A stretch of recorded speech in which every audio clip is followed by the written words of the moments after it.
Ouais. Ok, chers amis, nous allons écouter les frères parce que tout à l'heure, en échangeant avec eux, on a dû toucher certains points essentiels, mais on n'a pas développé la consanguinité. La consanguinité en production animale, précisément le lapin. Mon jeune frère, aujourd'hui, toi tu es mon patron, toi tu as fait la formation, moi je n'ai pas fait la formation. Je suis venu apprendre auprès de vous. Dites-moi, quels sont les problèmes que vous avez croisés sur cette ferme? Quand nous sommes venus dans la ferme de M. Mohamed, nous avons rencontré plusieurs difficultés. Voilà. L'une de ces difficultés, nous avons trouvé les femelles de 8 mois à 7 mois sont ensemble. Viens un peu. Nous avons trouvé un peu les femelles. Voilà, vous pouvez regarder ici comme ça. Voilà, nous avons trouvé les femelles de 7 mois plus les mâles ensemble. D'accord. Voilà, maintenant, les mâles entre eux ses soeurs, se montent. Voilà, quand ils se montent comme ça, c'est pas joli à voir. Voilà, elles se montent, ça crée un peu la consanguinité. Voilà, comment un frère peut monter sa soeur, c'est pas normal. Voilà, il va faire les enfants seront un peu les âges. C'est du coup, il y un peu la binos, nous avons étudié encore en classe. C'est pas joli à voir. D'accord. Ce que je voulais savoir, quand il y a la consanguinité, la femelle est gestante, elle me bat. Quelles sont les remarques? Quelles sont les remarques? Quelles sont les choses qui vous disent que non, il y a vraiment consanguinité en voyant pendant l'apéro? Oui, vous pouvez la caméra. Voilà. Donc quand c'est comme ça, comme notre doyen vient de le suggérer, voilà, on va constater que la femelle elle-même, elle va manger ses petits. Elle va manger ses petits, ou bien elle ne les allait même pas du tout. Et quand c'est comme ça là, ça fait déjà que si un petit ne peut pas téter et qu'il va avoir déjà mort, il va avoir déjà mort, et puis ça fait que l'élevage ne peut pas atteindre un niveau. Il a toujours baisse de production. Donc ça, c'est en tout cas, c'est un problème qui est très difficile. D'accord. Vous devez jouer quelque chose. Oui, je reviens encore avec ce que mon frère a dit. C'est encore quand tu vois, c'est l'apéro. C'est l'apéro du mal à allaiter. Et puis, on a vu un cas avant-hier, c'est l'apéro, ils ont problème du cou. Ils n'ont même pas regardé. Donc il y a malformation. Il y a malformation génétique. Okay. Et puis il y a les firons qui sont sur l'apéro. Tu vas voir une maladie bizarre encore sur l'apéro. Ça encore, ça diminue un peu le taux du truc. Il y a beaucoup de mortalité, il y a beaucoup de mobilité. D'accord. Mais sur ce, je vais vous poser une question. Est-ce que la qualité des aliments ne joue pas aussi sur le lapin? Parce que vous parlez de furon, de malformation. Est-ce que c'est vrai qu'il y a consanguinité, mais est-ce que les aliments que vous leur donnez, est-ce que sont vraiment de qualité? Bon, vous leur donnez quel aliment d'abord? Je vais voir, il y a aliment importé et puis local. Quel type d'aliment vous leur donnez? C'est local ou bien c'est importé? Ouais, c'est importé. C'est importé? C'est du Ivograin. Ivograin, c'est local. Local, oui, c'est local. Tellement local. D'accord, voilà. Les granulés. D'accord. Donc, ce que je voulais vous dire, chers amis, c'est que dans la reproduction des lapins, il y a un problème, il peut y avoir un problème de consanguinité. Mais quand est-ce qu'on dit qu'il y a problème de consanguinité? Il y a consanguinité lorsque le frère de même père, même mère, les enfants de même père, même mère s'accouplent. Les parents, ouais, d'accord. D'accord. C'est-à-dire la mère et le père font 2 enfants, les 2 enfants s'accouplent, il y a consanguinité. Mais il peut ne pas avoir consanguinité lorsque le mâle A accouple une femelle A et une femelle B.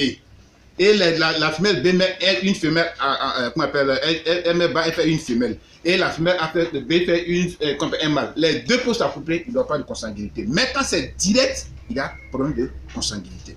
Maintenant, les aliments. Tout à l'heure, dans leur explication, ils disaient comme ça qu'il y a des problèmes de furon, de malformation. C'est vrai que c'est possible que ça peut être la consanguinité. Mais il y a aussi des aliments qui jouent un rôle très important dans la croissance des lapins. Si bien que quand un lapin est nourri au granulé, dont les nutriments ne sont pas complets, il peut avoir la malnutrition. Donc, il se pourrait aussi que la malnutrition joue et soit en train de jouer sur les lapins. D'où, je vous conseille d'acheter des compléments alimentaires. Parce que ce que vous leur donnez, je sais de quoi je suis en train de parler, ce sont des aliments locaux. Je connais leur composition, je connais plus ou moins ceux qui ont utilisé. Vous allez remarquer que je ne jette pas les granulés locaux des mains. D'accord? Mais toujours est-il qu'on explique pour mieux comprendre, pour faire comprendre aux gens que les aliments locaux nous créent par moment des problèmes. Ils sont à la base des choses comme la malformation, qu'on appelle la malnutrition, qu'on appelle la coccidiose, d'accord, la croissance qui est très lente, la reproduction qui est très lente. Ça, je vous dis, c'est ce qui se passe sur votre femme. Il y a des femmes qui sont acharnées mais refusent d'accoucher. Il y en a. Il y en a qui font même de la diarrhée. De l'apéro, c'est-à-dire vous perdez assez de l'apéro. Assez de l'apéro. Je ne suis pas sur les femmes, je ne suis pas voyant, je ne suis pas chaud. Mais je sais, quand tu me dis, c'est tel aliment qui vient à mes lapins, je sais déjà quel problème tu as. Donc, pour ne pas monopoliser la parole, chers frères, chers collègues, c'est pour vous appeler comme ça. C'est vrai que je n'ai pas fait le centre, mais le fait que je vous suis un peu, je pense que je commence à devenir un conseiller, sinon un spécialiste en production animale. Chers amis, quel conseil vous donnez aux cultivateurs, ceux qui veulent investir dans la culture? Quelques mots sur un conseil. Bon. D'abord, je dirais que, comme le doyen vient de le suggérer, vous avez déjà eu à écouter cela. Au moins, je vais ajouter un tout petit peu ce qu'il va dire. D'accord. Voilà, ce qu'il a eu à dire, effectivement.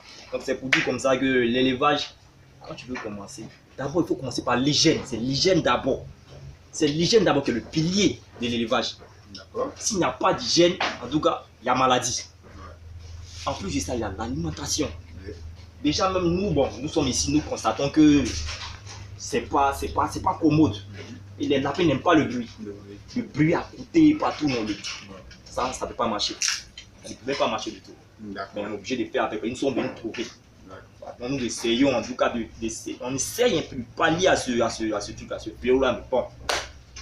Tout est dans la main de Dieu. Et moi, je mets toujours Dieu au devant de toutes choses. Tout à fait. Ok, merci beaucoup. Et vous, le frère?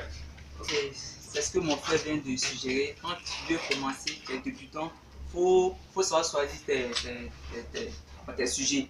Il faut bien choisir tes sujets. Il ne faut pas prendre un mâle ici, une femelle de même frère, même soeur, tu peux provoquer un peu encore la consanguinité. Donc, il faut connaître les parents de ce mâle, et puis il faut connaître encore les parents encore de cette femelle avant de venir faire le croisement. Pour ne pas faire du gap dans ton élevage. Voilà, faut voir un peu de renseignements si tes reproducteurs. Si jamais quelqu'un voulait vous contacter pour des conseils, pour choses, quels sont vos contacts que vous donnez? Bon, mon contact, c'est un seul numéro, hein. C'est le 48 76 68 30. D'accord. Vous pouvez répéter? Le 48 76 68 30. Et quel nom? Moi, c'est M. Nivelé Picanti Delmas. Ok. Et vous? Moi, c'est le technicien Kra Issouf. Moi, vous pouvez me contacter sur le 58. 58, bon, au fait, le 05 14 80 26. Le 05 14 80 26. Ok, chers agriculteurs, voilà, aujourd'hui, nous sommes en famille, voilà. Je me suis déplacé de chez moi jusqu'ici, de leur rendre visite parce qu'il y a plus ou moins de petits soucis. Donc, on les règle en famille. Voilà pourquoi je veux leur rendre visite. Tout à l'heure, on va encore donner une autre vidéo, mais il faut vraiment encourager ces jeunes frères. Voilà, parce que c'est très rare aujourd'hui de voir des jeunes dans des fermes. Voilà. On prend plutôt des cultivateurs comme ça, par-ci, par-là, mais ils ne sont pas formés. Ils ne sont pas formés. Seulement, ceux-là, on les appelle les aides-cultivateurs. Ils sont différents des cultivateurs. Le cultivateur, c'est celui qui a eu une formation sur l'élevage des lapins ou bien autre animal. D'accord? Donc, tout à l'heure, nous allons faire une prochaine vidéo. Vraiment, merci beaucoup. Abonnez-vous sur YouTube et puis informez-vous, formez-vous, prenez des conseils et puis bon, voilà. Vous avez mon numéro, 57 65 28 59 DGA. Burkina, Mali, Sénégal, Côte d'Ivoire. Je vous remercie et on se retrouve tout à l'heure. Merci. Ok, venez, on va encore. Il y a une autre vidéo.